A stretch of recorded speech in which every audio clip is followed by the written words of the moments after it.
Welcome to Lex lectures. നമ്മൾ ഇന്ന് വളരെ സിമ്പിൾ ആയിട്ടുള്ള ഒരു ടോപ്പിക്കാണ് നോക്കുന്നത്. Summons case versus warrant case. ഒരു സമൻസ് കേസും വാറന്റ് കേസും തമ്മിലുള്ള ഡിഫറൻസ് എന്താണ് എന്നാണ് നമ്മൾ ഈ വീഡിയോയിൽ നോക്കുന്നത്. നമ്മുടെ BNSSന്റെ കീഴിൽ ഒരു ഒഫൻസിന്റെ ഗ്രാവിറ്റി വെച്ചിട്ട് കേസസിനെ രണ്ട് കാറ്റഗറി ആയിട്ട് ക്ലാസിഫൈ ചെയ്യുന്നുണ്ട്. ആ കാറ്റഗറിയാണ് നമ്മൾ ഇന്ന് ഇവിടെ വീഡിയോയിൽ നോക്കുന്നത്. ഫസ്റ്റ് സമൻസ് കേസ് ആണ് section 2 subsection 1 sub clause x of the സംഹിത. നമ്മുടെ വാറന്റ് കേസ് അല്ലാത്ത എല്ലാ കേസുകളും നമ്മൾ സമൻസ് കേസ് ആയിട്ട് ഡിഫൈൻ ചെയ്യും. അതുപോലെ തന്നെ ഈ സമൻസ് കേസിന്റെ അകത്ത് ഇൻവോൾവ്ഡ് ആയിട്ടുള്ള ആ ഒഫൻസ് എന്ന് പറയുന്നത് 2 വർഷം വരെ തടവ് കിട്ടുന്ന കുറ്റങ്ങളായിരിക്കും. ഈ സമൻസ് കേസിന്റെ അകത്ത് ഇൻവോൾവ്ഡ് ആവുന്ന ഒഫൻസുകൾ എന്ന് പറഞ്ഞാൽ വളരെ നിസ്സാരമായ ഒഫൻസുകളായിരിക്കും. ലെസ് സീരിയസ് ക്രൈംസ് ആയിരിക്കും ഈ സമൻസ് കേസിന്റെ അകത്ത് ഇൻവോൾവ്ഡ് ആവുന്ന ഒഫൻസുകൾ എന്ന് പറയുന്നത്. അതുകൊണ്ട് തന്നെ ഈ സമൻസ് കേസിന്റെ ട്രയൽ എന്ന് പറയുന്നത് വളരെ സിമ്പിളും വളരെ ക്വിക്കറും ആയിരിക്കും. ഓക്കെ, നമ്മൾ ഈ വാറന്റ് കേസ് എന്ന് പറയുമ്പോൾ section 2 subsection 1 sub clause z of the സംഹിതയ്ക്കകത്താണ് പറയുന്നത്.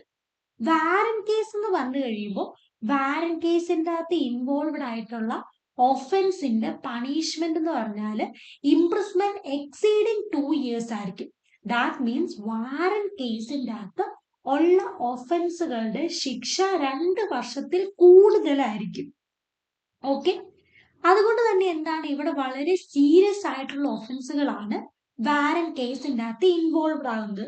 സീരിയസ് ആയിട്ടുള്ള ഒഫൻസുകൾ ആയതുകൊണ്ട് തന്നെ വളരെ സീരിയസ് ആയിട്ടുള്ള ട്രയൽ പ്രൊസീജിയർ ആണ് ഈ വാറന്റ് കേസിന്റെ അകത്തുള്ളത്. വളരെ ഫോർമൽ ആയിട്ടുള്ള ട്രയൽ പ്രൊസീജിയർ ആണ്. അപ്പോൾ എന്തിനാണ് ഇങ്ങനെ ഒരു ക്ലാസിഫിക്കേഷൻ എന്ന് ചോദിച്ചാൽ, നമ്മുടെ ഈ കേസിന്റെ ടൈപ്പാണ് ഏത് ട്രയൽ പ്രൊസീജിയർ ആണ് ആ കേസിൽ അഡോപ്റ്റ് ചെയ്യേണ്ടത് എന്ന് തീരുമാനിക്കുന്നത്. ഇപ്പൊ ഒരു വാറന്റ് കേസ് ആണെങ്കിൽ ഒരു ഡീറ്റെയിൽഡ് ആയിട്ടുള്ള ഫോർമൽ ട്രയൽ ആയിരിക്കും കണ്ടക്ട് ചെയ്യുന്നത്. പക്ഷെ അതേ സമയത്ത് ഒരു സമൻസ് കേസ് ആണെങ്കിൽ വളരെ സിമ്പിൾ ആയിട്ടുള്ള ഒരു ട്രയൽ ആയിരിക്കും കണ്ടക്ട് ചെയ്യുന്നത്. അതുപോലെ നമ്മുടെ കേസിന്റെ ടൈപ്പ് അനുസരിച്ചായിരിക്കും ഏത് മെത്തേഡ് യൂസ് ചെയ്തിട്ടാണ് ആ കേസിൽ ഇൻവോൾവ്ഡ് ആയ കുറ്റവാളിയെ കോർട്ടിന്റെ മുൻപാകെ പ്രസന്റ് ചെയ്യണം എന്നും പറഞ്ഞ് കമ്പൽ ചെയ്യുന്നത് എന്ന് തീരുമാനിക്കുന്നത് നമ്മുടെ ടൈപ്പ് ഓഫ് കേസ് അനുസരിച്ചാണ്. ഏത് method to compel the presence of the accused എന്ന് തീരുമാനിക്കുന്നത് നമ്മുടെ ടൈപ്പ് ഓഫ് കേസ് അനുസരിച്ചാണ്.